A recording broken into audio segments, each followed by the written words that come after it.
bonus Mbak Kusnul 100.000. Wis ora ngurus. Apa iki talange ya teles kok ya. Oh nggih nggih. Wong jenengan sing ngendikan berarti teles nggih. Saka kono. La ilaha illallah. Saka ndi? Kene. Saka Solor, sing Solor terus mlaku kidul. Nggih. Nek wong seneng lakune piyai sing putri kraton sumo piye ngono ya. Ora perlu yang ora tau dadi putri jare. Yo bener ngene. Iki lho dadak salaman kok bocah iki.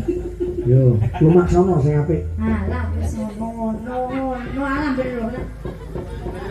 Ya pancen dasar ya wong ayu ya apa lambian ku ya ayu, ora lambian ya ayu.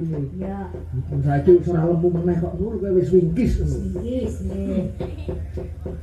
Ya. Ya sak banjure. Nuwun sak banjure tak ngaturi iki sing pinggir gedebok sinden saka tlatah Tulungagung. Yo, so, sapa ndi, so?